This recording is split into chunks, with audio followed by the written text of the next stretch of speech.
Good morning, everyone. Welcome to Elisa Maria Designs. Welcome back if you're back. Welcome if you are new. We are so excited because this Friday we are going to be doing our giveaway live. Tammy Short from Diamond Painting with NMD will be here with me, along with Rick Schneider at Speaking of Diamonds. We're all hosting together the Witch Diamond Painting event, Diamond Art Emporium's first diamond painting event. It's been so much fun. The witches are just, you guys are just going gaga over them, and I don't blame you because I am almost done my witch. Wait until you see my desk. I can't believe I fit everything on there. I feel like it's like a domino. It's like a Jenga right now. If I hit one thing, it may collapse or it may not, but it looks pretty cool right now. Maybe I'll even use it as my thumbnail.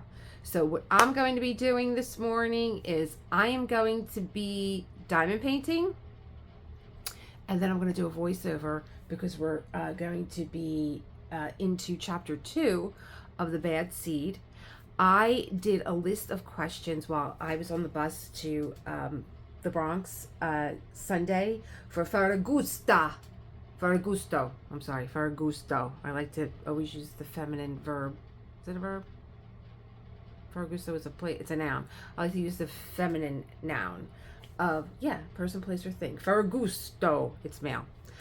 And I was on the bus, and, I thought, well, this is a good time to get up on my StreamYard because Tammy trained me on StreamYard last night, and I'm going to be testing that out this morning I'm going to be testing that out tonight at 7 p.m. live. I'm going to be on StreamYard. Tammy's going to join me. She might pop in. She's a busy chick. So she's gonna try and pop in, and we're gonna do a quick live tonight, 7 to 8, because then Ditzy goes on at 8. Okay, what else do I need to tell you? While I was on the bus, I said, I'm reading chapter 2 just to familiarize myself with the chapter. And I start coming up with all these questions and answers. And then I said, let me formulate this into some kind of, not just give you a commentary where I tell you what I think, but give you a commentary where I'd also like for you to tell me what you think, like what you think about what I think. Does that make sense? Yeah. So not just tell you what I think, like I know what's going on here because I did see the movie. I've never read the book, and I think the book so far, chapter 1, is just really consistent. And but ask you what you think about what I think, and did you think the same thing? Got it? Okay. Let's diamond paint. Here we go. Over to the Jenga desk.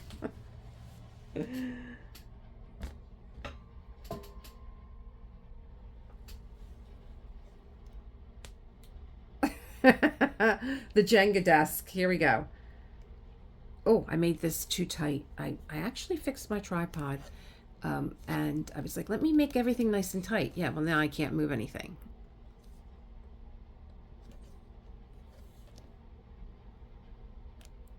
There we go. This way you get a good view. And my book is right there. Where'd she go? There she is. She's right there. So you'll see her while I'm diamond painting. And then after I diamond paint, what I do is I go back and I make any edits, which I really can't be bothered with, honestly. It's just like, you're probably going to be listening while I am painting. Here's my little crescent moon. I love him. Okay, let's put you here. See what I mean? Let's put you here. Okay, so where am I? I think I'm going to diamond paint this away. So, oh wow, I'm not going to be able to fit my canvas in here, am I? Okay, well, let's just do the best we can. I'm hanging off the desk. Let's just turn this over. How about that? There we go. We'll make it work. Look at this big, I saved this big hunk of color blocking because I'm like, there's nothing better than doing color blocking for something like this, because I don't have to keep going back and forth with, drills, and you hear all that rattling and stuff in the background. Hopefully, I don't know if we'll have time for a meditation later, but I know you guys love these longer videos. You've been very vocal about that. I have a glue dot in my Diamond Pen Pal pen. Let me tell you what I love about this pen. I've never had a pen that was flat on this side. This is the which pen, but I hit the trifecta here because this is the color for the Philadelphia Eagles. And just think, this could be your Christmas pen, your holiday pen, your holly pen. So this is so cool. I thought about that yesterday while I was diamond painting. And then my other pens that are not official just have different Diamond Art Club placers on them. You don't know how maddening this is to me when I see this, but I'm afraid to grab my scissor because I might just knock everything over. My little witch tray. I want to make sure I get everybody in there. You don't need my hair tie. I'm all set to go here too. I'm set to go here with I have my drills in here already. Still a lot to do. Oh, you know what? Darn. I want to use my Diamond Pen Pal pen, but my big placer that I love, that'll just have me bust through this area, is on this pen. Let's see, can we switch them out? This drives me crazy. Let's see. Ugh.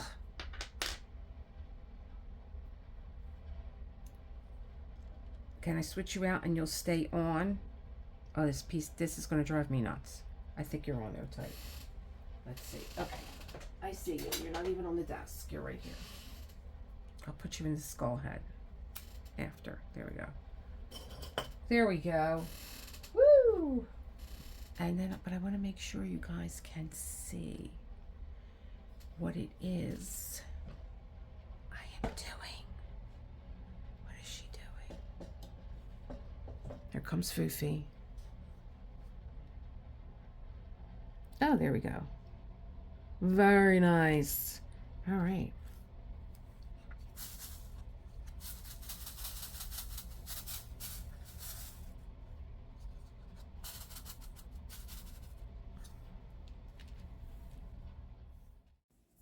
Hello, everyone. Welcome to William March's Chapter 2 of The Bad Seed. Mrs. Penmark had entered her daughter in the Fern school the previous August, and Miss Burgess Fern, who handled enrollment, said shrewdly, "You must not get the impression that ours is a so-called progressive school. We teach the niceties, even some of the elegancies, of fastidious living, but we give our pupils a solid groundwork in practical matters, too. We teach our children to spell accurately, to read with fluency, and where possible, with some expression as well. We teach arithmetic in the way arithmetic should be taught, from a book and from a blackboard, not on a sandpile in the garden with shells and flower petals for counters." "Yes, I know," said Christine. "My husband and I talked with one of our neighbors at the Florbell Apartments, a Mrs. Breedlove, and from what she's told us, we feel your school is ideal for a child of Rhoda's temperament." Miss Claudia Fern entered at that moment and went to one of the filing cabinets as Mrs. Penmark continued in an uncertain voice. "You know Mrs. Breedlove, of course." The sisters looked quickly at each other, as though surprised anyone could ask such a question. "Monica Breedlove?" asked Burgess Fern in astonishment. "Why, everyone in town knows Monica.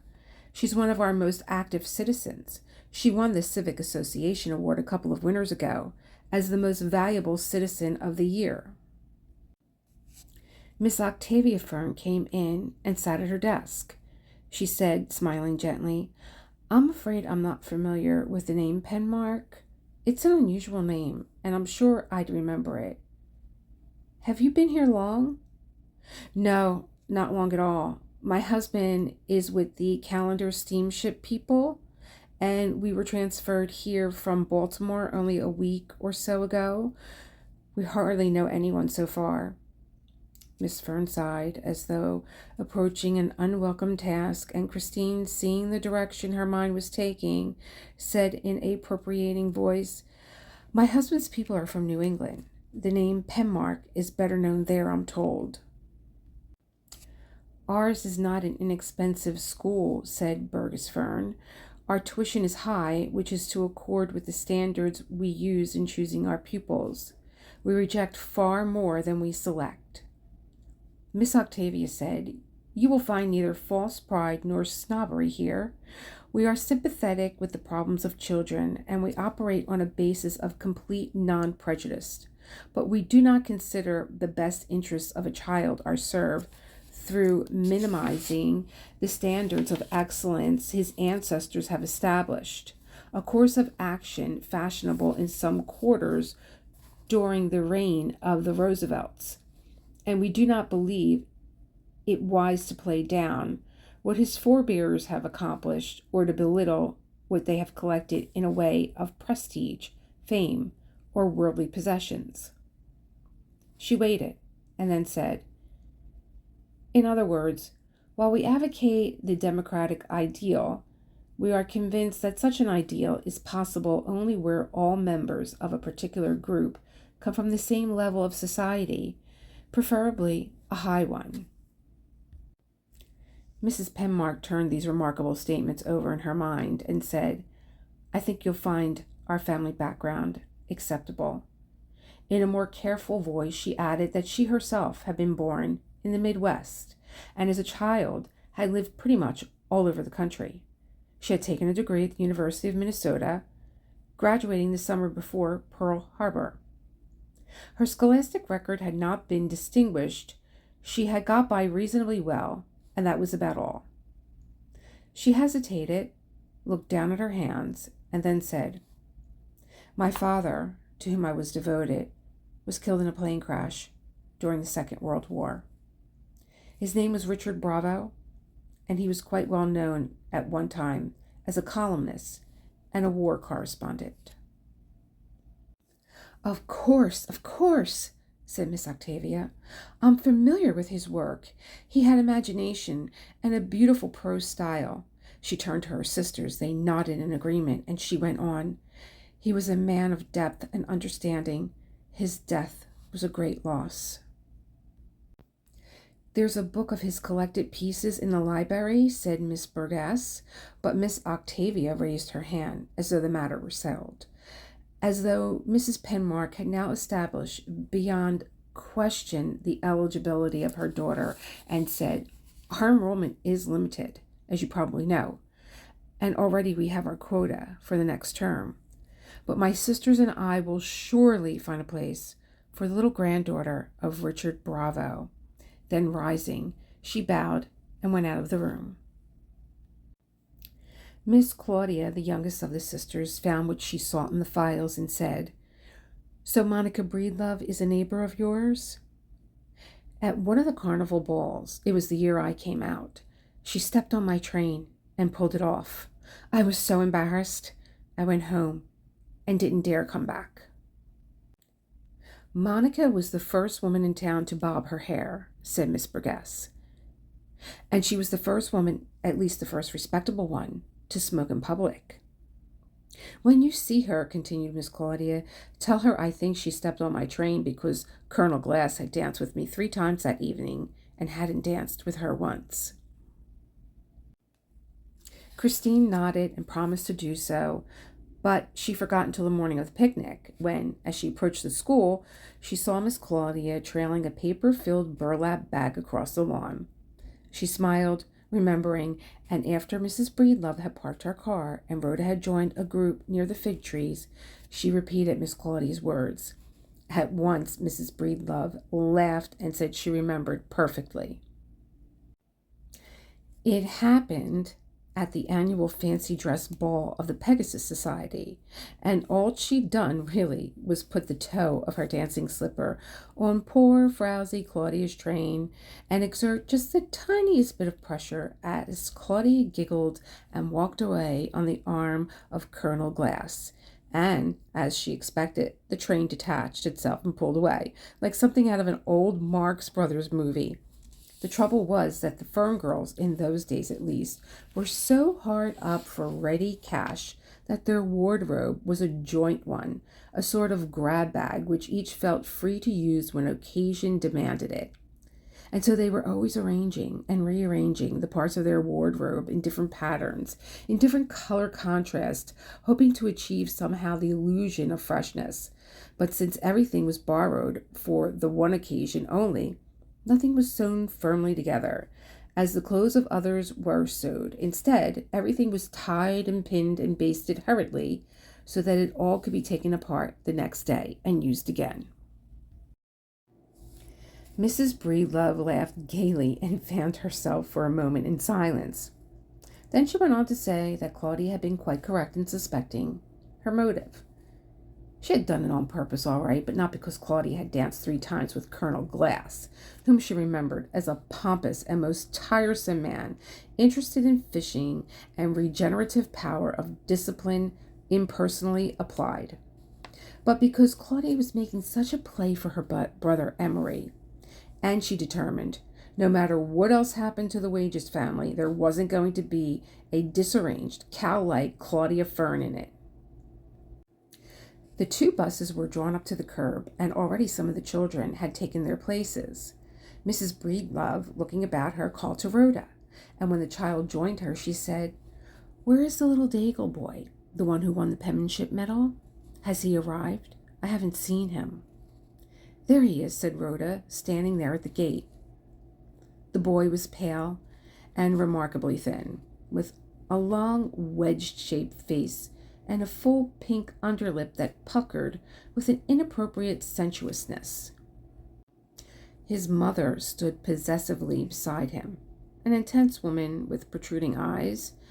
She plucked anxiously at her passive son, adjusting his cap, smoothing his tie, fiddling with his socks, or dabbing at his face with a handkerchief. He was wearing that penmanship medal pinned to the pocket of his shirt, and his mother, as if knowing somehow that the medal was being discussed, put her arm nervously about his shoulders and lifted the medal in her palm as though it were she and not her son who had won it. Mrs. Breedlove said to Rhoda in an amused, coaxing voice, "Don't you think it would be a lovely little gesture if you went over and offered your congratulations? If you told him that since you didn't win the medal, you're most happy that he did?" She took the child's hand as if to guide her toward the gate, but Rhoda pulled back and said, "No, no." She shook her head with determination and added, "I am not glad he won it. It was mine. The medal was mine, but he got it." Mrs. Breedlove was startled at the cold intensity of the child's voice, but she laughed after a moment and said, "Oh, I wish my instincts were as natural as yours, my dear." She turned, as though for verification, to Christine and said gaily, "A child's mind is so wonderfully innocent, so lacking in guile or deceit." But Mrs. Penmark had already moved away to speak to Miss Octavia Fern, who had nodded and beckoned to her.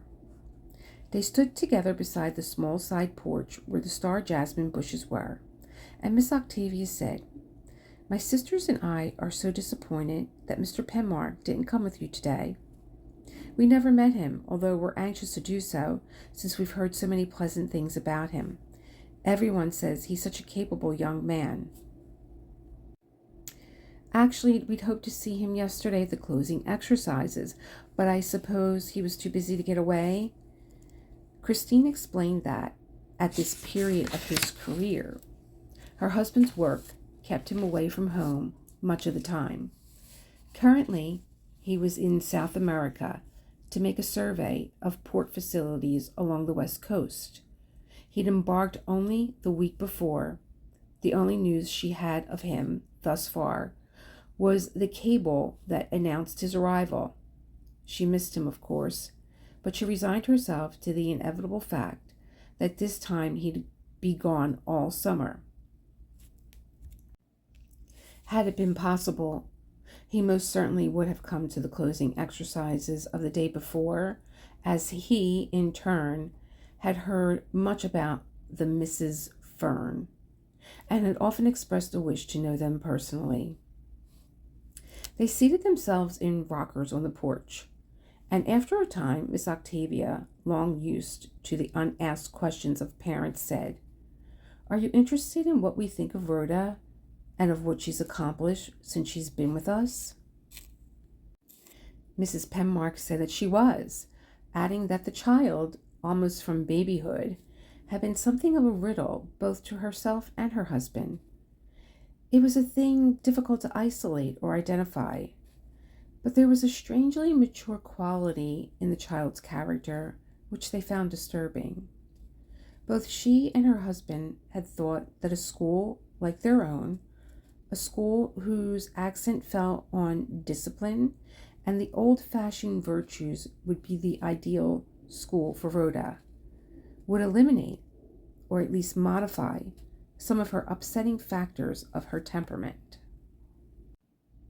Miss Fern nodded to a new arrival, pressed one hand against her forehead as though marshalling her thoughts, and said that in some ways Rhoda was one of the most satisfactory pupils the school had ever had. She had never been absent a single day. She never once had been tardy. She was the only child in the history of the school who'd made 100 in deportment each month in the classrooms and 100 in self-reliance and conservation each month on the playgrounds for a full school year. And if Mrs. Penmark had dealt with as many children as Miss Fern had in her long career as a teacher, she'd realize what a remarkable record that was. She put on her tattered straw hat and adjusted it over her eyes as protection against the strong morning sun, which was now sifting itself insistently through the lifting leaves of the camphor tree. "Rhoda is a conservative, thrifty child," she went on, "and she's perhaps the neatest little girl I've ever encountered." Christine laughed and said, "Rhoda is certainly neat. My husband says he doesn't know where she gets her tidiness. Certainly not from either one of us." Miss Burgess Fern came up, sat in the chair beside her sister, and after listening a moment said, "I think the secret of Rhoda's temperament is the simple fact that she doesn't need others, the way most of us do. She is such a self-sufficient little girl. Never in all my life have I seen anybody so completely all of one piece." Mrs. Penmark sighed, raised her hands with humor, and said, "Sometimes I wish she were more dependent on others. Sometimes I wish she were less practical and more affectionate." Miss Octavia, from the depth of her experience with children, spoke gently. "You will not be able to change her. The child lives in her own particular world, and I'm sure it isn't anything at all like the world you and I live in." Miss Burgess said, "The little girl, even at 8, seems able to stand alone, and that is certainly not common at any age." She got up, walked down the steps, but paused to add, "Rhoda has many qualities remarkable in a child. In the first place, her courage is most unusual. She seems almost without physical fear. She'll stand up calmly to things that frighten the average child and make them cry or run away. And she's certainly no tattletale. That we've already found out. Last winter, one of our boys threw a stone through Mrs. Nixon's window across the street, and you'd have thought a hydrogen bomb had been released on us from the commotion Adelaide Nixon made," said Miss Octavia. "Anyway," continued Miss Burgess, "Rhoda saw the whole thing, and of course she knew who the guilty boy was. But when we questioned her, telling her it was her duty as an honorable little citizen to report the culprit, she got precisely nowhere. She just went on, eating her apple, shaking her head, and looking us over with that calculating, almost contemptuous look she has at certain times. "Oh, I know," said Christine. "I've seen that look so many times." "We would never have found out the truth," said Miss Burgess, "if the little boy hadn't broken down in tears the next day and confessed his crime." At this point, Miss Octavia, as head of the school, took up the story and said, "At first, my sisters and I thought Rhoda should be punished for willfulness and lack of cooperation, but we came to the conclusion that her attitude was really a demonstration of loyalty, and that she should not be given a demerit, which would have spoiled her perfect record for refusing to be a little sneak." Christine put her hand impulsively on Miss Octavia's forearm. "Is she popular?" she asked. "Do others like her?" But before Miss Octavia could reply, before she was faced with the choice of telling an untruth or admitting that the other pupils both feared and detested Rhoda, her sister Claudia, on watch at the sidewalk, called out that the last of the children had come and had been checked off the roster. The buses were now ready to start, the picnic to begin, and Miss Fern and her sisters, their arms loaded with those last-minute things which somebody might after all find a use for, walked with Miss Penmark down the long flag-paved path to the gate. For a time there was milling about, laughter, and awkward movement.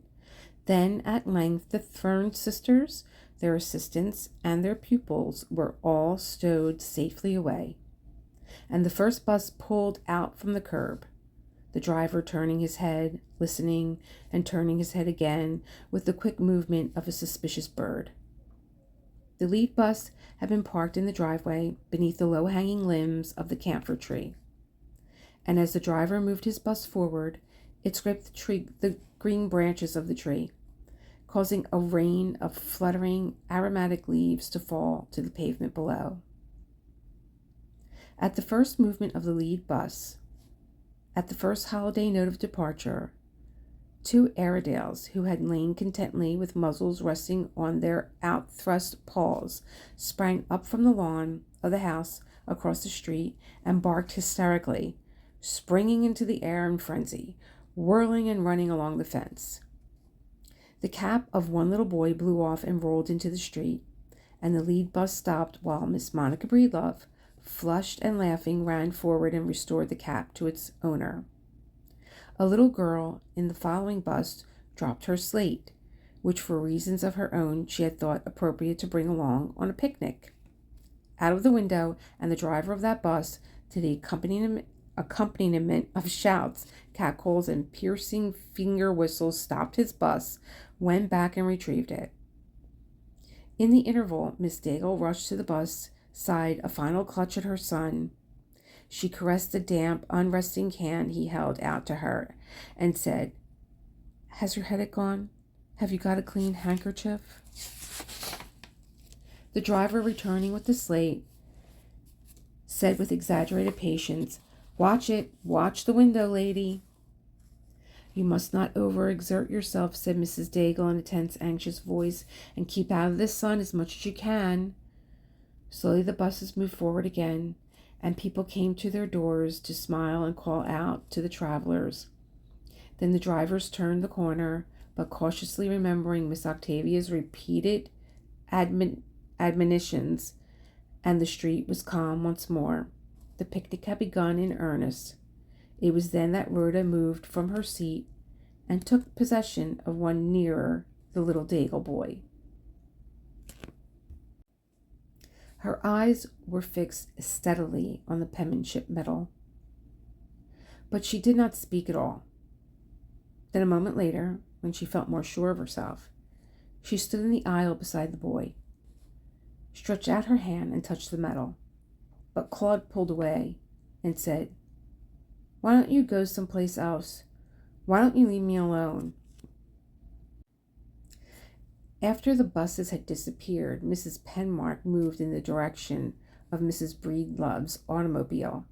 She turned her head to look for her friend and saw that Monica was, as usual, the center of a group of people, old acquaintances, plainly whom she'd not seen in a long time, and, as usual, she was talking with animation, moving her hands and shoulders, tossing her neck wildly for emphasis. When she saw this, Mrs. Penmark moved to the strip of lawn that was between the sidewalk and the street to wait until her friend had finished her story. Two men came up and stood under the crepe myrtle tree behind her, both looking at their watches at the same instant. "I was reading the other day," said the taller of the two, "that the age we live in is an age of anxiety. You know what? I thought that was pretty good, a pretty fair judgment. I told Ruth about it when I got home, and she said, 'You can say that again.'" "Every age that people live in is an age of anxiety," said the other man. "If anybody asks me, I'd say the age we live in is an age of violence. It looks to me like violence is in everybody's mind these days. It looks like we're just going to keep on until there's nothing left to ruin. If you stop and think about it, it scares you." "Well, maybe we live in an age of anxiety and violence. Now that sounds more like it. Come to think about it, I guess that's what our age is really like."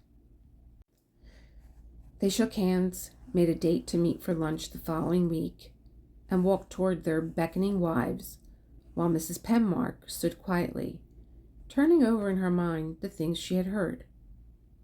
It seemed to her suddenly that violence was an inescapable factor of the heart, perhaps the most important factor of all, an ineradicable thing that lay, like a bad seed, behind kindness, behind compassion, behind the embrace of love itself.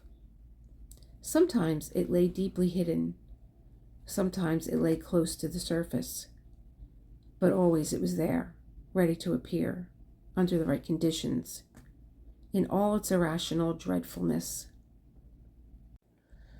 Mrs. Breedlove came up a little later and joined Christine on the grass. Then, moving majestically toward her parked car, she said, "The incident of Claudia Fern's lost train is loaded with symbolism, so I'm not surprised she remembered it all these years and spoke of it to you. When I was in analysis, Claudia's train kept coming up again and again. In fact, it became one of the key situations in my anxiety neurosis." She tossed her head, waved vaguely to passers-by, and went on, "My incestuous fixation on poor Emery is so obvious that it doesn't need elaboration, so I won't attempt any, incest being so trite." What was more interesting in the eyes of my analysts was that the detaching of the train revealed latent penis hostility and penis envy, and it showed, besides my impulse to mar and castrate men and women both. She talked with animation, nodding her head for emphasis. There was much she'd like to say, but she knew how circumspect one must be in discussing, even with the completest scientific detachment, even with those as objective and intelligent as Christine had proved herself to be. These emotionally charged matters, these primitive taboos of the half-civilized tribe, if one were not to be considered depraved, or, at best, a bit on the peculiar side. But just the same, there were many associations, many implications, some of them quite amusing, in this simple, seemingly innocent rupture of poor Claudia's train. But she restrained herself. She buttoned up her big lip and omitted these other things, although they were plain enough, heaven knew, to the unbiased and perceptive listener. But Christine heard little that she said, for her mind was still concerned with the conversation she had listened to, still fixed on the theme of violence. Her father, whom she loved so deeply, had himself died through the uncaring violence of others. And remembering again, she thought, He was much too young. There should have been many years before him. If that had not happened, he might be alive today to comfort me as he did when I was a child and frightened. She remembered the last time she had seen him. It was a week before the plane that carried him was brought down by the enemy fire somewhere in the South Pacific. She had gone alone to the airport with him, her mother being ill at the time, where he was to embark on the initial leg of what was to be his final journey. And while she was seeing about his luggage, an unnecessary task which he had always insisted on doing for him, he put his arms about her and held her cheek tightly against his own. It seemed to her now that he must have had some precognition of his own end, some knowledge that this was the journey from which he would never return. For he had kissed her and said softly in her ear, "You are the bright thing in my life. You were the thing I loved more than all others. I want you to remember that, no matter what happens. I want you to remember that always, and never change from what you are at this moment." Remembering now, Christine turned her head away, so that Monica's discerning eye could not detect her emotion, and said under her breath, "I remember, Father. I remember." Mrs. Breedlove parked her car under the live oak, and raising her eyes, she caught sight of Leroy polishing brass at the back of the house. She made a rueful gesture with her lips and said, "I'm sorry I made an issue about the hose, but Leroy can try the patience of a saint.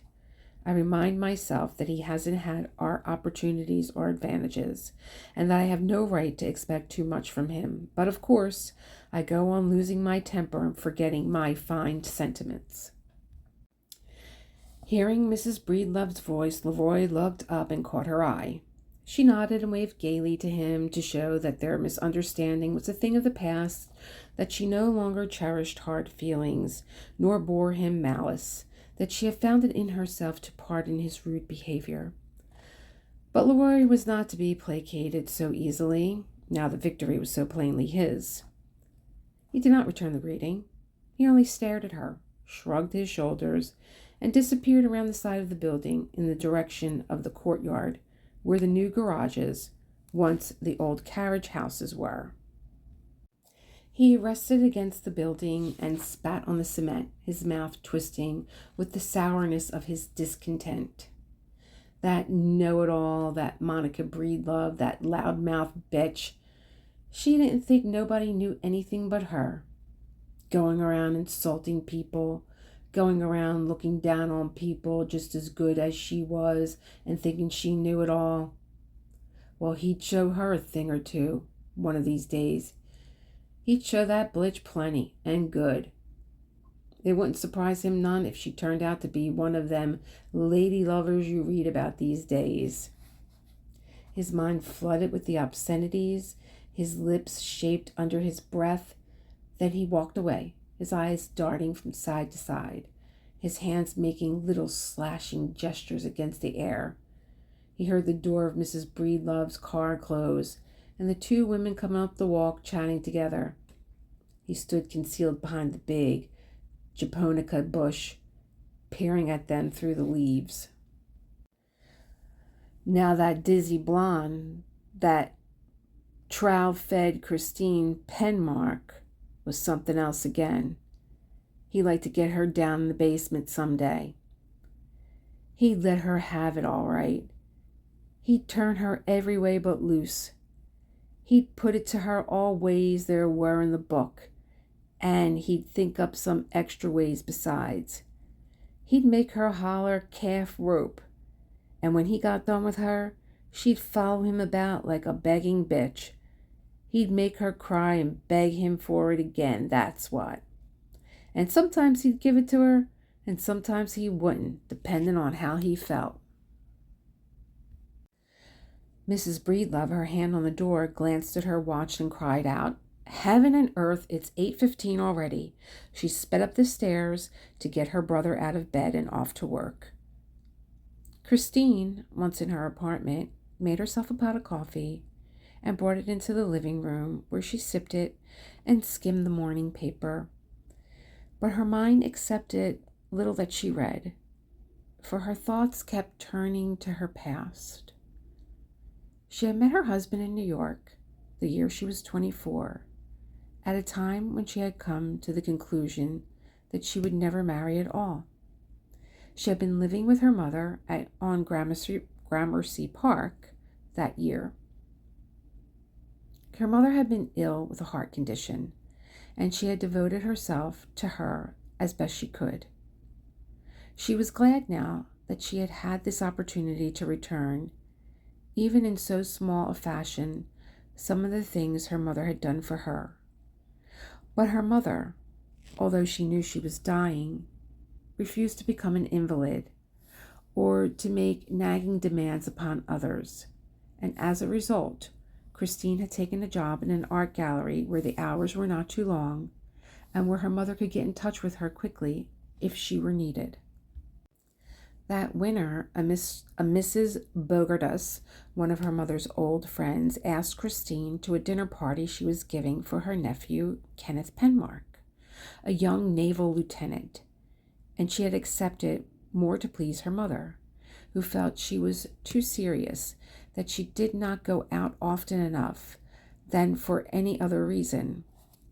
She had liked the lieutenant at once, and for a little while before they were overwhelmed by the boisterous wholesomeness of the other guests, they had sat before the fire and discussed the painters of the Paris school. She had left early, thinking she had made no impression on him at all, but the next afternoon he came to the gallery and said, "Oh, I want to see the Modigliani drawing you were admiring so much last night." She showed it to him, and he said, "I'm thinking about getting it for the girl I'm going to marry. Do you suppose she'd like it?" Christine was positive the girl would love it, but if incredibly she did not, then she advised the lieutenant to waste no more time on a creature so dull. He bought the drawing and took it away with him. That night before dinner, he telephoned her at home.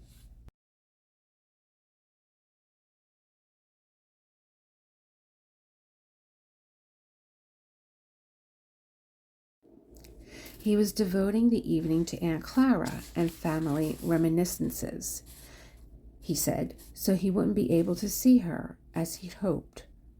But at 11 he telephoned again to say he got his aunt to bed at last, and that the remainder of the evening was his own. He suggested they go dancing somewhere. She came home tired and contented, knowing that Kenneth Penmark was the man in the world for her. The next day was Sunday, and when he telephoned, she asked him to tea, to meet her mother. Later, they went to the Museum of Natural History, of all places. On Monday, he sent her mother roses and herself an orchid. His leave was up on Tuesday, and that morning he came by the gallery to tell her goodbye. He gave her the Modigliani and said, "I hope you understand the implications, my lass." Then, in front of all those people, he took her in his arms and kissed her, turned, and went calmly through the door. Her mother died that same winter. The following spring, Lieutenant Penmark came to see her, and they were married. Hers had been a most successful marriage, she thought. If she had not married Kenneth, she would not have married at all. She put away the paper and went about cleaning her apartment. Already she missed her husband, and although she had become reconciled to these necessary absences, she had never become used to them, and standing quietly in her living room, she thought that all her life she had waited for someone, first her father, and now her husband. This time, since the trip was to be a long one, they had considered the idea of her accompanying her husband, but regretfully they had abandoned the notion. They told each other it was merely a question of additional expense, that the money could be better used toward the house they planned to build later on. The true reason had been deeper and had been had been concerned with their daughter. They felt that they could not take the child with them, and they knew that leaving her with another, even another as tolerant and doting as Mrs. Breedlove, was out of the question. There had always been something strange about the child, but they ignored her oddities, hoping she would become more like other children in time, although this had not happened. Then when she was 6 and they were living in Baltimore, they entered her in a progressive school, which was widely recommended. But a year later, the principal of the school asked that the child be removed. Mrs. Penmark called for an explanation, and the principal, her eyes fixed steadily on the decorative gold and silver seahorse her visitor wore on the lapel of her pale gray coat, said abruptly, as though both tact and patience had long been exhausted, that Rhoda was cold, self-sufficient, difficult child who lived by rules of her own and not by the rules of others. She was a fluent and most convincing liar, as they soon discovered. In some ways, she was far more mature than average. In others, she was hardly developed at all. But these things had only slightly affected the school's decision. The real reason for the child's expulsion was the fact that she had turned out to be an ordinary but quite accomplished little thief. Mrs. Penmark closed her eyes and then said quietly, "Has it occurred to you that you could be wrong, that your judgment isn't necessarily infallible?" The principal admitted that the thought of her fallibility had occurred to her not once, but many times.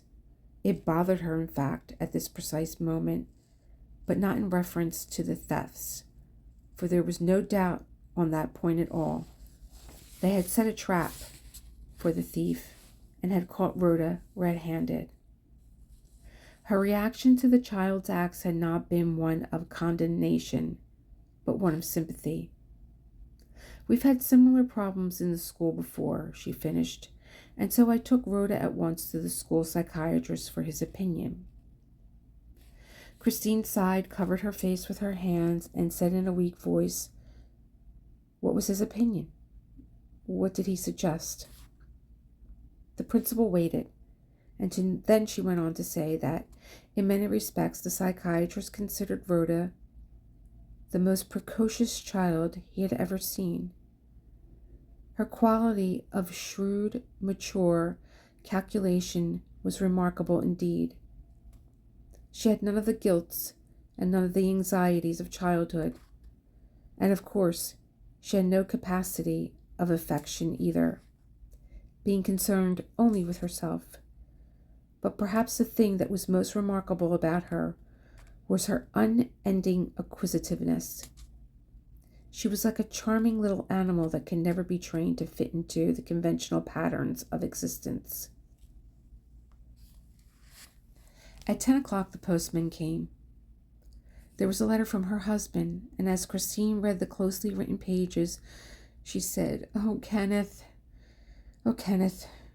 in a soft, deprecating voice with which she pleased accept their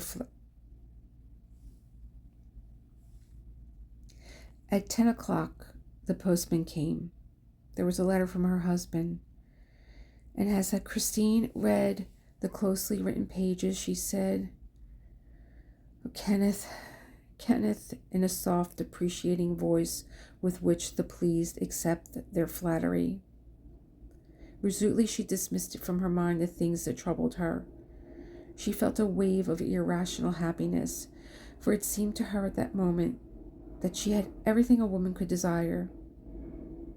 She seated herself at her desk to answer the letter, but first she rested her hands against her cheeks and looked out at the soft green street, holding on to her happiness, which was wise, for it was the last she would ever to feel.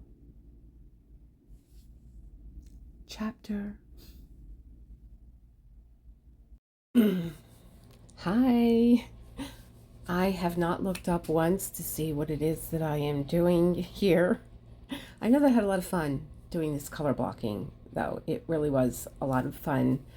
I just kind of get into a zone where either I'm creating shapes on a color blocking area that is so massive, or I become very methodical and kind of like, striving for perfectionism, which doesn't exist. I don't think I'll ever learn that lesson.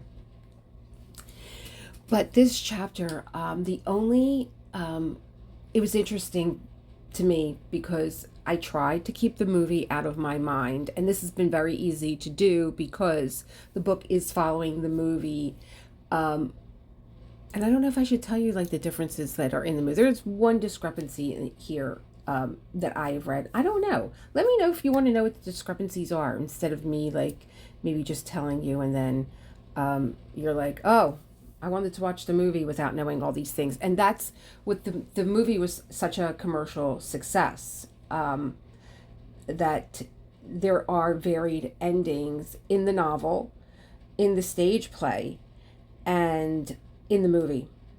So maybe I will leave my observations of what is different in the book, because the movie, I think you guys should all watch the movie because the characters are so well written and they were so well acted. As I'm reading the book, I can see Christine Penmark very clearly. I can see Rhoda Penmark very clearly. Monica Breedlove very clearly. The Fern sisters, the Daigle family. I just see everything very clearly. It is moving along quite nicely. I do like the way that William March opened the book. That you have this, we get an idea of the apartment that Christine and Kenneth live in, where most of the book takes place in the apartment. And, you have this beautiful layout of this Victorian home, and there's a playground in the back on the grounds, and but he opens the book with the way that this chapter just ended, with the fact that even though it's a beautiful morning and the neighbors are all getting up and they're waving hello to each other and it's idyllic, that it's not going to last. So I do like the way that he took that peaceful morning and it's kind of like a flashback. And like the suspense starts right from the first page, much like what we just got done reading, Jaws. And I think I am going to be able to stream this movie directly from YouTube. So we're going to have to get together, gang, and figure out when's going to be a good time to watch this movie.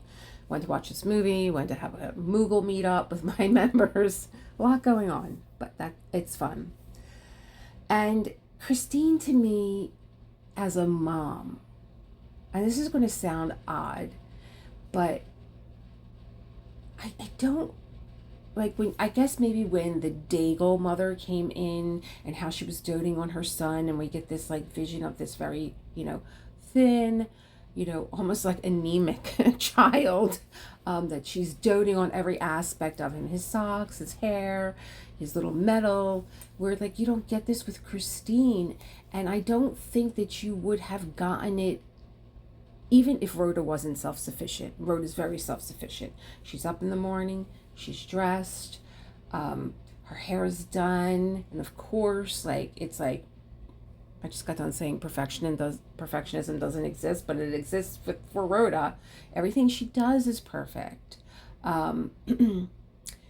Trying really hard with her penmanship that it be perfect so that she can win the medal.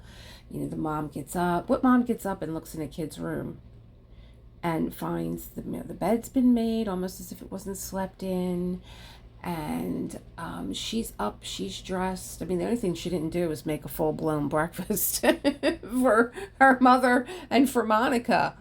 But there was something very disturbing about the room also. Like there's something disturbing right away about the morning. It's beautiful. You get the home in your mind. I keep thinking of these big Victorian homes that I see in Cape May. Like that's how I envision, or the big Victorian homes that I see in Savannah. But you look in Rhoda's room, not only is Rhoda, impeccable in everything that she does and tries to be, she's not interested in being a child. She's not interested in, she has these thoughts about, putting these cleats on her shoes because it will make the shoes last longer and it will save money. And like she has the mind of an adult, and she's an 8-year-old, but there's no, that was the one thing that struck me, is that there was no indication in the room that Rhoda ever played in her room. There's no dolls, there's no toys. Everything it's sterile. It's almost like an operating room, and it reminds me of the way some homes are now. Like you can go on Instagram and you can look at these homes where, the housewife opens up the drawer and then there's this, every compartment is perfect. They have these things now where you open up the drawer and, there's like little boxes and it says foil and plastic wrap, and, your stuff goes in there so that you're not dealing with the cardboard boxes that they came in. Or she'll open up another drawer and all the spices are in identical with like clearly printed labels. There's something that disturbs me about that. It's just too sterile. It just, I know aesthetically a lot of people find that pleasing, but for me, it creeps me out. It really creeps me out. It doesn't look like a house that's lived in. It looks like, and then you go into the pantry and everything is facing forward. It's like sleeping with the enemy, but worse, because everything is taken out of its original packaging and it's put into this sterile packaging. And I'm not looking to like throw shade on anybody. This is my mind that I'm talking about. For me, it disturbs things that are really, really perfect. What am I going on? I'm going down a rabbit hole on perfectionism. And even when I see patterns, and I have thrown this out there so many times, and I've only heard someone else say this once, that patterns that are very perfect in nature create a sense of anxiety. Kind of like honeycombs. You know how perfect they are? Oh my God, my hands are starting to hurt. I'm getting a tingling feeling in my hands. You know how the honeycomb is absolutely perfect like that, and it's like it's only like these patterns that happen in nature that drive me like to like a sense of uneasiness and anxiousness. And I felt like that when I was reading Rhoda's room. What is going on in this child's mind? That everything needs to have its place. And even when she's given the locket by Monica, and right away she goes and puts it away. I also find disturbing Monica, because Monica is the landlord of the apartment, and she's always walking around analyzing everyone about why you use your right hand or your left hand. Like, that's not in the book, but I'm just saying, she just analyzes people. She watches them. And why you pick that color, or why you pick that dress or that pattern or that earring, or why you wear your hair that way, or she's always picking people apart. And yet it is so amusing to me that you have this child in front of you and all she can do is fall over herself at how meticulous Rhoda is, how well-mannered she is, and how she reminds her of children in her grandmother's age. And she's just in awe of her and her mannerisms, and yet she doesn't find anything disturbing at all about Rhoda. But I will say this about Monica, amateur psychologist that she is, going down her almost, slightly annoying psychoanalysis of every little thing in her presence. This was very much the obsession for post-war suburban psychology. This was like a whole new world opened up, going down this road of psychoanalysis, and it adds an interesting layer to the story. So, thinking of Rhoda and how she looks, you get this glimpse of she's 8 years old, and March paints this picture of this like old-fashioned innocence, as Monica points out, with her carefully plaited hair and her sweet dresses, like she's going to a picnic, like every other kid is probably in, as Monica stated, coveralls or overalls, but she's got this cotton dress on, and she's got like these shoes that have been shined to the point that she can probably see her reflection in them. And I hated those shoes when I was a kid. Oh, I hated them. I hated those patent leather shoes. I would walk down the street and very deliberately run my feet along the concrete just to scuff them up so that I can get them thrown away. But my mother used to come at them with Fantastic and wipe all the scuff marks right off. Oh, I hate those shoes. So we also get a glimpse into how determined Rhoda is to win the school's penmanship medal. And when she does it, I wouldn't say that she remains calm about it, unless maybe I'm reading into, okay, I'm not going to say, but she is fixated on the little boy who did. Because you see that she did get slightly upset. And again, Monica, she just wants to put a bomb over the fact that, Rhoda didn't win the medal, and here you are, my love, and I got this for you. This was mine, and I'm giving you this very sentimental thing from my own childhood. And all Rhoda can think about is, well, can I have both stones, Aunt Monica? When you take the one out that's yours, can you put mine in? Can I have both of them? Like, it's just like there's no connection at all with how sentimental and precious this locket is to Monica, and she's giving it to her. She just knows that I want that. She probably would fixate over the sapphire that Monica took out, and replacing it for, I think it was turquoise. She wants them both. So you get another glimpse at Rhoda. She's in no way touched by the gesture of the locket, other than it's a possession, and now it's hers. So I wouldn't say that she was calm about it. And we see Monica come in and give her not only that, but a gift from Emery, who we have yet to meet, Monica's brother. We have yet to meet Emery, who gives her these very fashionable Hollywood glasses with the rhinestones. Are probably like cat eyes, like Monroe would wear.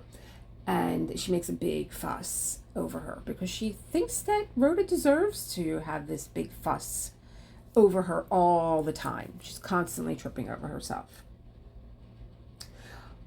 And again, like, I can't believe how there was a point where I think Monica asked Rhoda, where's this little boy that won the medal? And she's still saying it was mine and he got it. And Monica in no way is like, let me look deeper into this child's mind. And then, of course, it was so disturbing to read how calculating Rhoda is. She's, not being watched, but she's moving closer to Claude. And she's finally in front of him, and she doesn't even ask. She just wants to reach out and touch that medal. I thought that she was going to rip it off of him. And he, in his frail state, is like, why don't you leave me alone? Like, just get away from me. Like, he even senses, like, oh, this very unsettling, oh, my stomach is starting to hurt. And the bus ride for me was just very unnerving. And just the contrast that, March writes about how she looks, but there's this just menacing demeanor about her.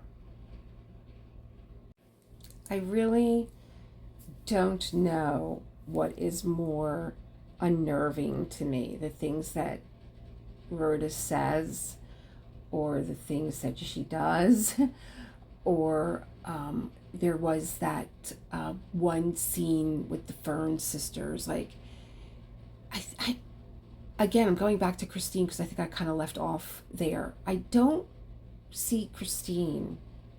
I feel like Christine is lost.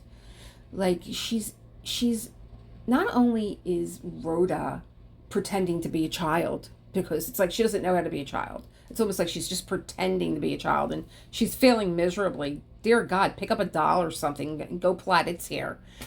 But there's this thing with Christine too. She just seems so she overhears that conversation between the two men and she feels unsettled by it. But you don't really know why. We know Kenneth is gone. We have some idea of the kind of man that he is, and I just find it all so, I don't know, maybe that's unnerving to me too. It's charming but unnerving. It's like, is this the way things really were? Like, well, let me step back, because Christine loves her father very, very much, and I got kind of choked up there when she was thinking about her dad, because I was thinking about my dad, and to have that love gone, and her saying that had she not met Kenneth, she didn't really think that she was ever going to get married. And when she meets Kenneth and he buys her a Modigliani, I was like, what? I just went to go see the Modigliani exhibit at the Barnes, and I was standing so close to the paintings, my eyeballs were on there, and they had to keep telling me to step back. I was just so godsmacked at the beauty of the artwork, and I was just, and of course, like, it's a Modigliani. Now I'm starting to think, when I start to think out loud and talk to you guys, the Modiglianis their eyes are not there. Right? Maybe I'll pop a picture in, and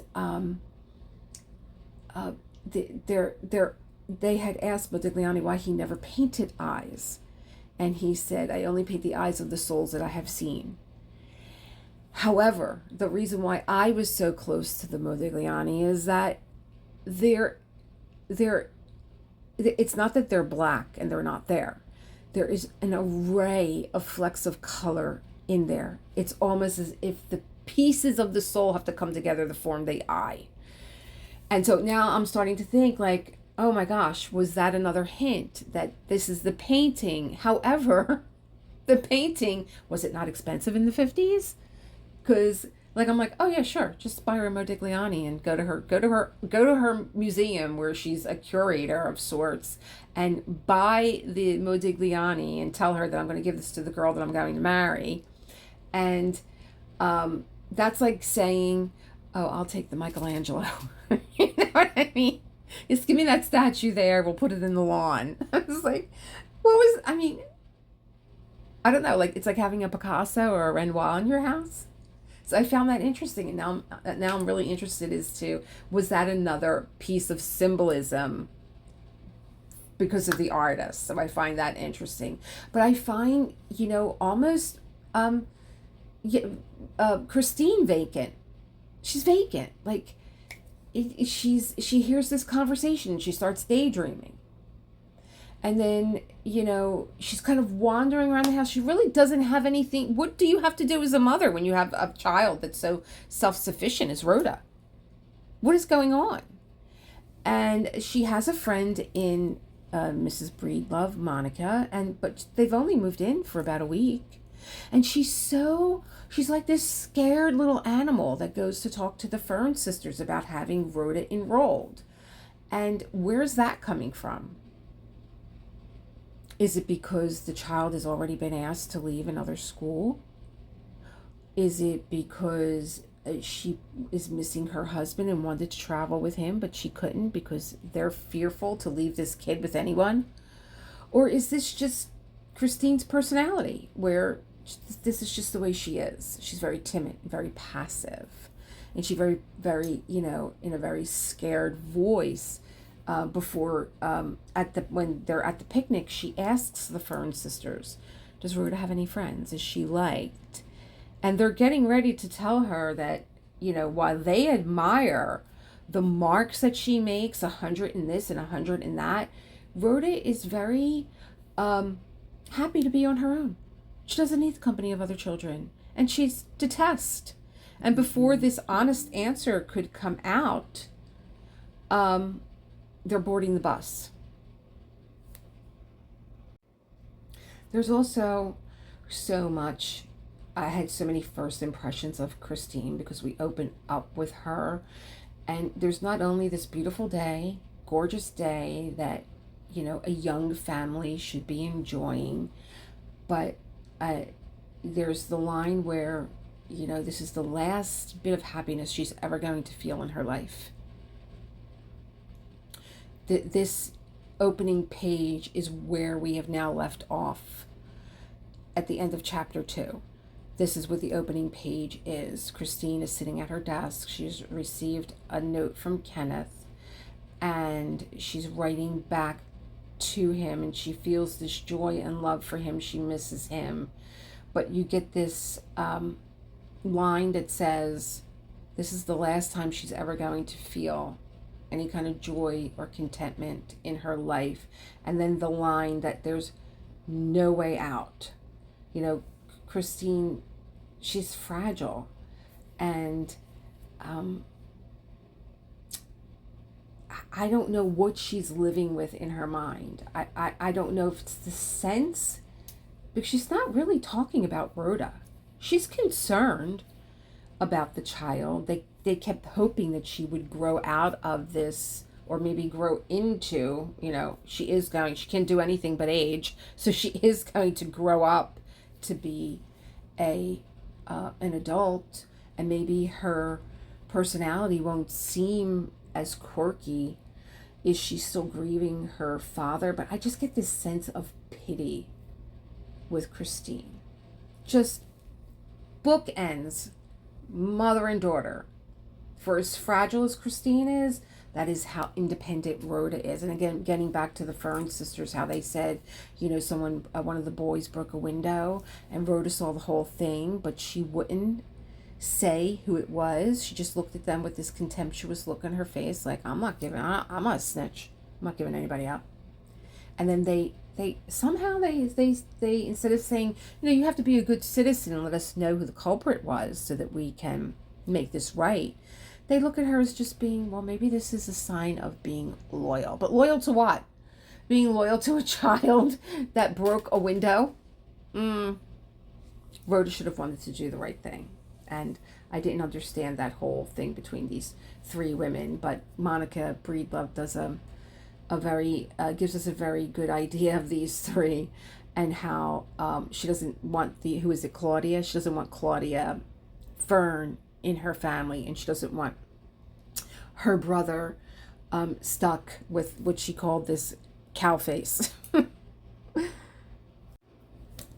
There was also something else that I wrote down about the way March writes Rhoda, because this is the 50s, and if you go back to childhood books, the children of the 50s, or let's just look at, like, I don't know when Leave It to Beaver was made, but the children were very well-mannered, they were neat, they were well-dressed, beautiful.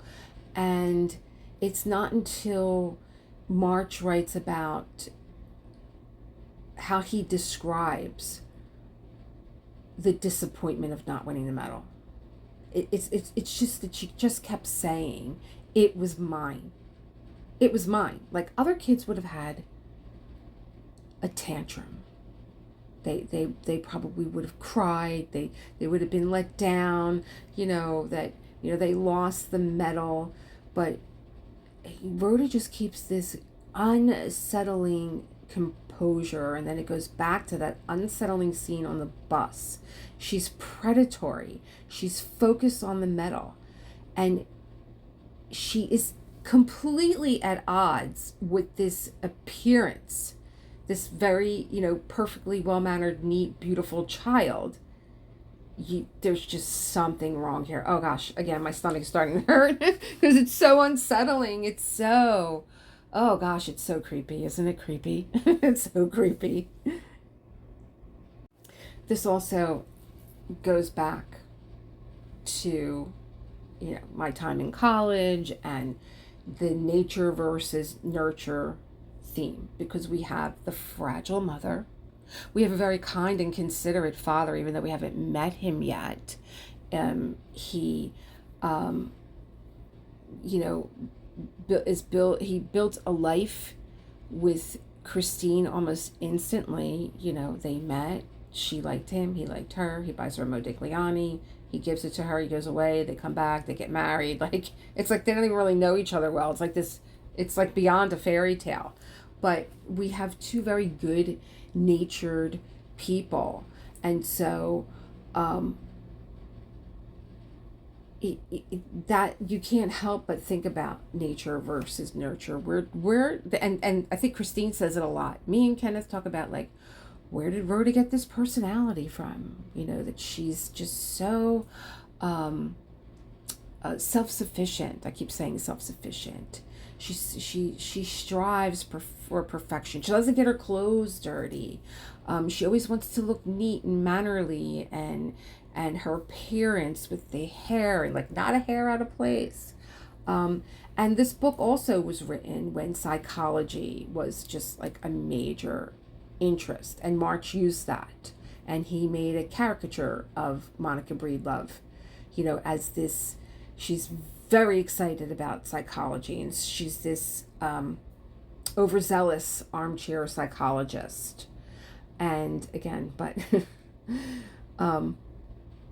she doesn't pick up on any of this. And like it also I think that this book kind of also was like a springboard for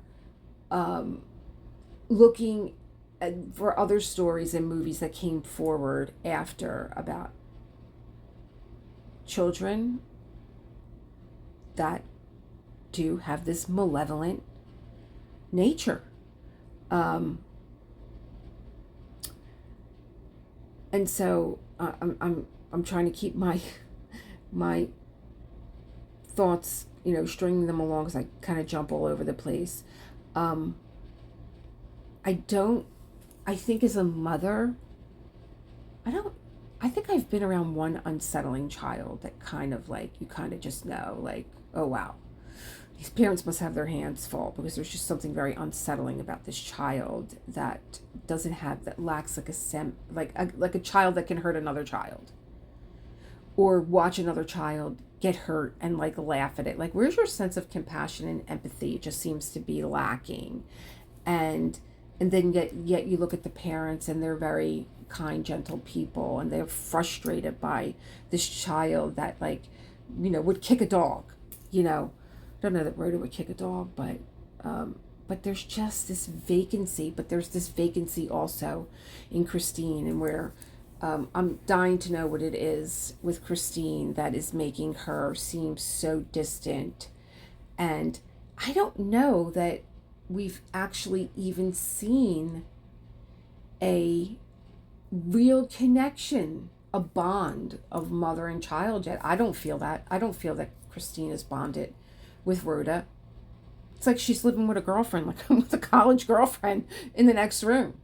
Like, she's there. I don't have to worry about her. She'll take care of herself. There's nothing to worry about with Rhoda.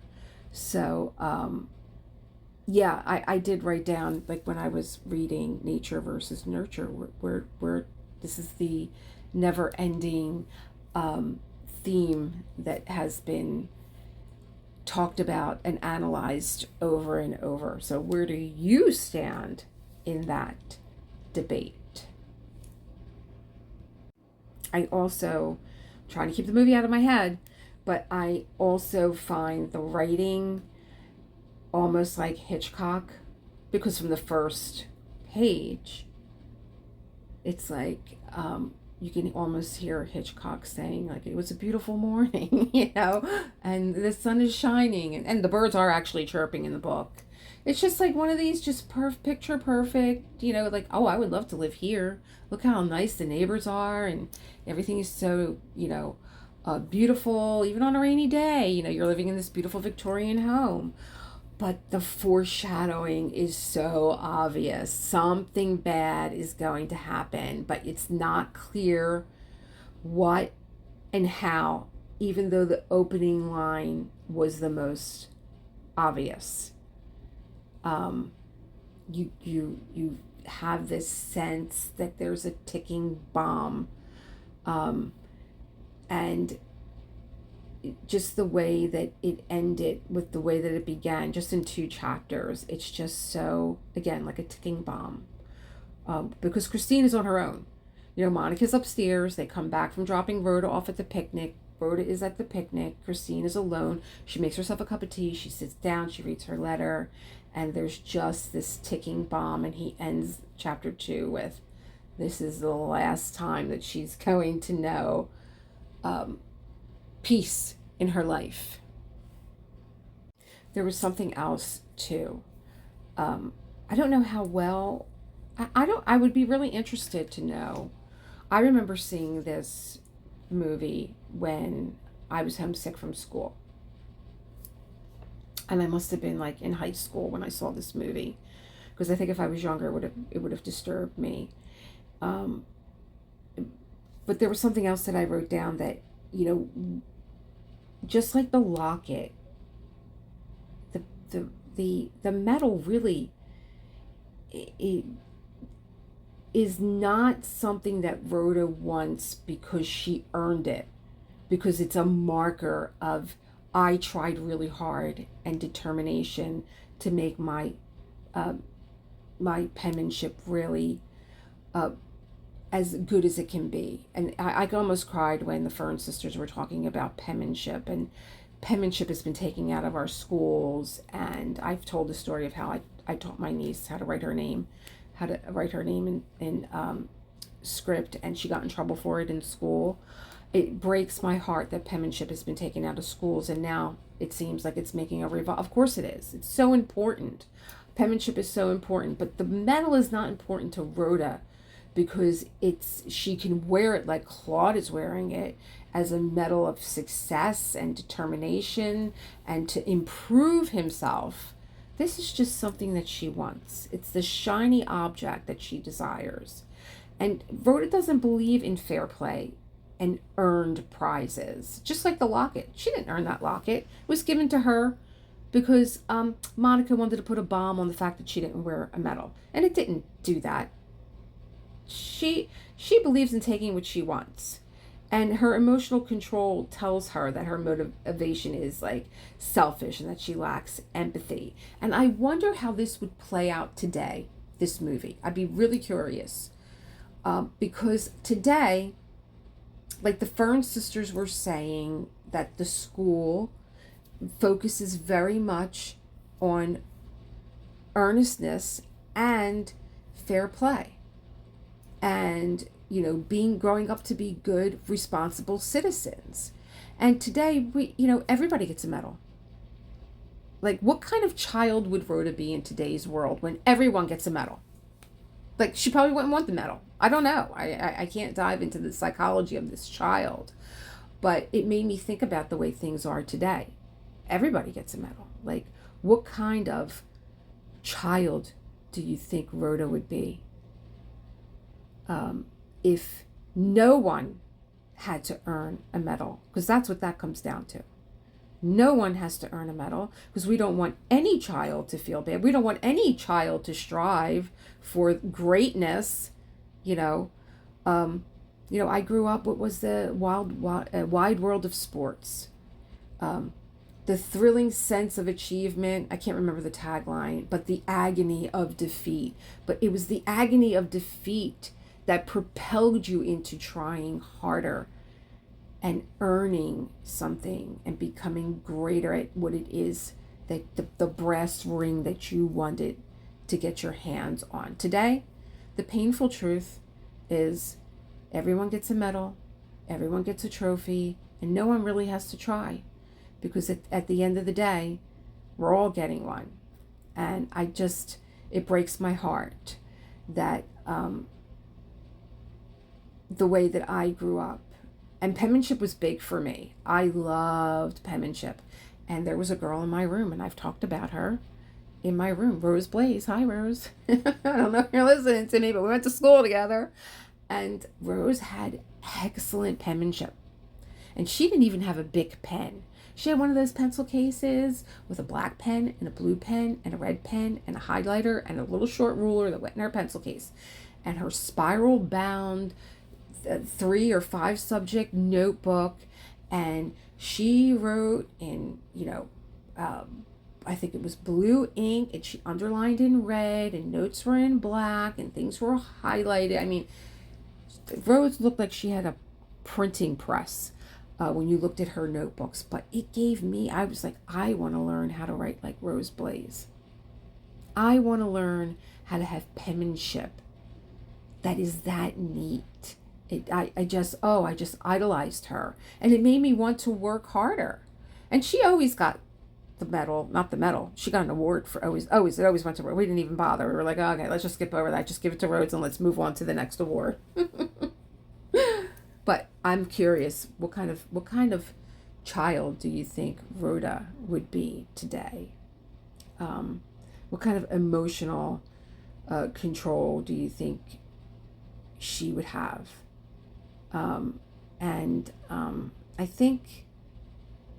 think with the questions that Christine asks, I don't know. I don't find her to even be protective. Am I off here? I think that she has this sense, like she wants to hear that, oh yeah, Rhoda has a friend, and that she does get along with other children. And maybe that's where her fear, maybe this is what she's thinking about. Maybe these are the thoughts that she's having. What are your thoughts on Christine and Rhoda? What are the things that you picked up in the story? And what is, your opinion of the nature versus nurture theme so far? Oh, I got a couple more notes left. I'm not wrapping this up. I just want to make sure that I get it out there and that I ask my audience what they think of a child that is like so capable of I think for Christine, Kenneth is not here, so she really has nothing to lean on. And Monica is blind by Rhoda. So maybe that's why she doesn't, maybe that's why we don't hear Christine's thoughts either. And her dad's gone, her other rock. But again, I guess because Christine really can't perform any of the duties of a loving mother for her child. And there was even that one scene where she looked at her plait and she kissed her on the forehead, and Rhoda kind of ruffled, and she's like, I'm sorry, I know that you don't like people pawing at you. So her mother can't even show her affection. Oh my gosh, what is chapter 3 going to bring? I think that March also was very deliberate in confining this story to the Penmark apartment. It's a great juxtaposition between the beauty of the apartment and what is really going on under this roof. And the confined setting is deliberate because it creates this sense of a small, like little perfect world on the outside. And again, just looking at today, and you look at the Instagrams of these people with these perfect homes and these perfect, you think that this is reality. I guarantee you every one of those scenes, well, maybe I shouldn't say that, but they're again, the word perfect keeps coming up. But this confined setting, it also reminds me of today. And you have like these little Instagram boxes, right? These little pictures, Pinterest and everything else of these beautiful settings.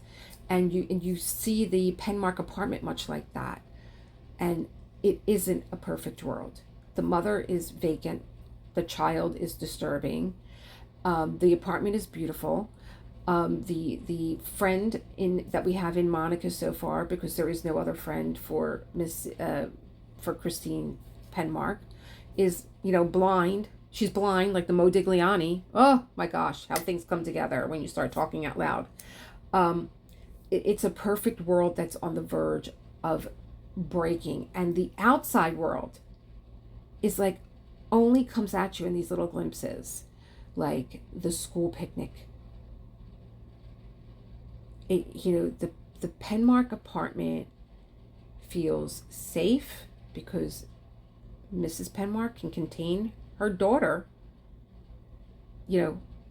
much like a cage, but there's also the unsettling thought that, Rhoda is not growing out of this quirkiness that she had, that her and Kenneth think that she has. She's quirky, but she will grow up and she will become even probably more contemptuous, more calculating, more manipulative. Oh gosh.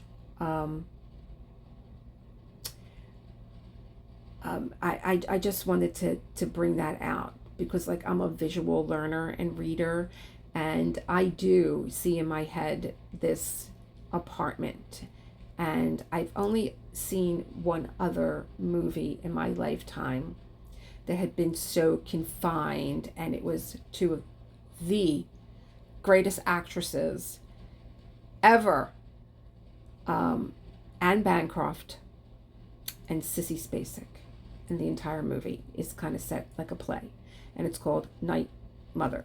And again, it's a disturbing topic. I'm not going to get into it.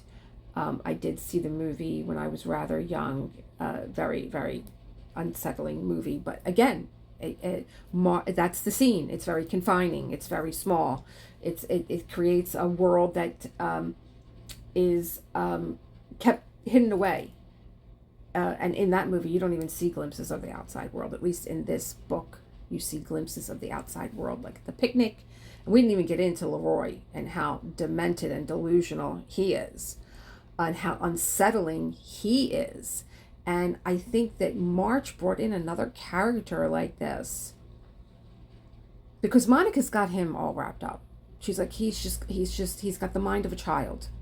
It's so unsettling that she can look at an adult and see the mind of a child, but she can't look at a child and see any childlike quality and not be disturbed by Rhoda.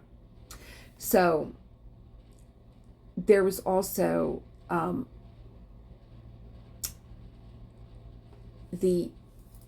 I touched on it a little bit, the unsettling truth that was about to come from the Fern sisters. Like, this is where we have some reality that's grounded.